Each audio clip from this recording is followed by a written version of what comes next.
The World of Dreams by William Billington. The world of dreams is strange, and I, a dreamer, a strange and dreamy story now relate. Yet marvel not, though fitful as the streamer that dances round the pole, the nimble gait of fairy fancy seen. What though she prate in numbers idle as the babbling brook? There may be music in them to create a spirit charm whose mystery may look like that sweet voice which sings in echoes hollow nook. What though the Muses' wildly chiming numbers may only seem faint echoes of a heart possessed by silent thousands where thought slumbers, and wants but winged language to impart life to her hopes, nursed by the tuneful art, to live for ages in the land of song. Yet lightning like perchance her glance may dart, a gleam of light amid the mute-souled throng, to those whose feelings far transcend their feeble tongue. What though her words like love loops launched by ladies may work sweet woe she seeks to cure, not kill? What though fantastic as the foam-crowned eddies that reel and dance adown the dashing rill on some green mountain's breast, fair fancy will yield homage to the throne of intellect? He that hath ears to hear may listen till, in numbers strange perchance he may detect the language of the gods, however imperfect. A thought, a sound, a tear, a dream, a vision is deified when fancy deigns to speak.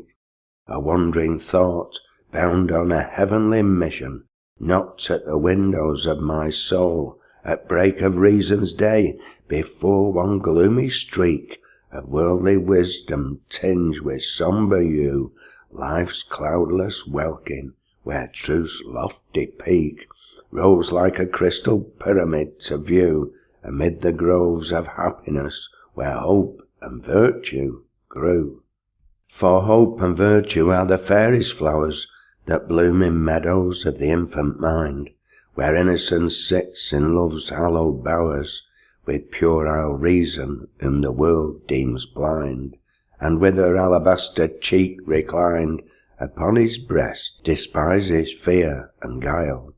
By youth protected from the withering wind of prudent forethought and the snaky coil of care, whose blue scales sparkling gleam through manhood's smile. This messenger from paradise did enter the presence chamber of my soul, to tell why forth she fared upon this wild adventure through regions where Queen Fantasy doth dwell, that dim and dreamy land of charm and spell, on all sides bounded by the mighty main of pure imagination, where the swell of spirit winds helps fancy's bark to gain the port of fabled truth, which fact pants for in vain.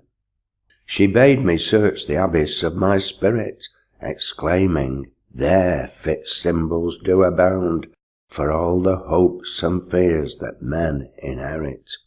Sensations born of feeling, sight or sound lie on the surface from the soul's profound abysmal deep. Still deeper truth upgleams, truth which by fiction robed and fancy crowned, with bards alone hath birth in fable themes, for soul truths ever travel in the land of dreams. With that she ceased, as when a falling star sinks in the hollow bosom of the night, gleaming through gulfs of gloom men mark afar its flaming passage by a line of light, left in the wake while it eludes their sight, and fancy follows it through worlds of wonder. So fled that angel, and the glory bright of her pure presence, lightning like asunder, clove mystery's cloud realm, whence leapt truth's living thunder. No poet's pen, though dipped in flame, what then was heard and seen may seek to fitly praise a golden pier was thronged with souls of men, the great, the wise, and good of former days, and bards crowned with God's glory as with bays, to burning beacons beckoned, scroll in hand, to light the lonely mariner who strays o'er life's rude billows towards that lovely land, where genius sits enthroned o'erlooking time's dull strand. Futurity forewent her wonted pride, unveiled her beauty-beaming face, which shone on the grey past who claimed her for his bride, albeit his daughter, kissing her anon, their melting features mingled into one. Familiar face, the present, who gan preach, mortal, be bold, this is fame's fort, press on. Shake hands with those eternals, all and each, then plant another beacon light on time's broad beach.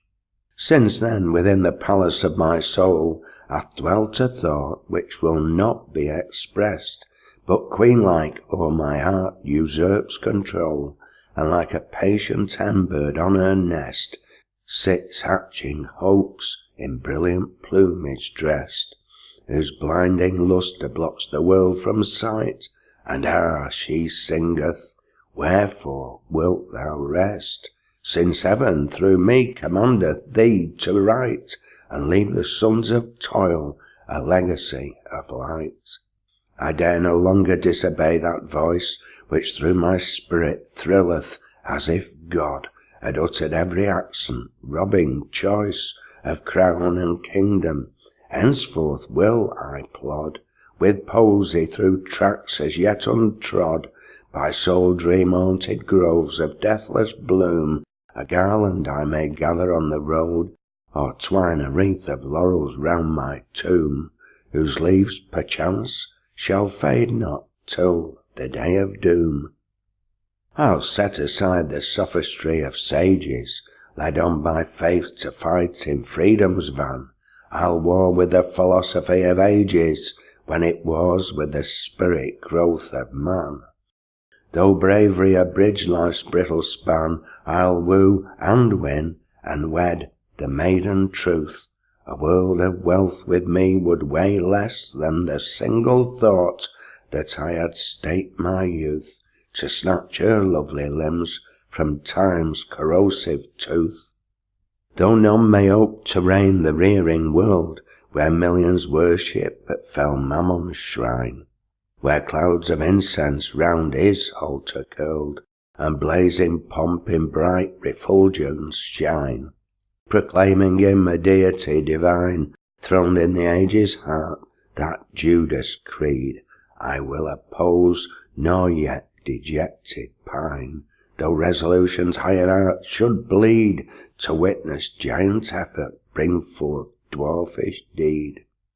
I will put on love's adamantine armour, baptize my infant muse in martyr's blood, nor dine with pleasure, lest that dainty charmer mix sloth like poison with my spirit's food, but stem the stream of falsehood's fatal flood. Though waves of error work me worldly scath, cut virtue's way through vice's tangled wood, while hope, whose light my inspiration hath been, holds her angel lamp to pioneer my path.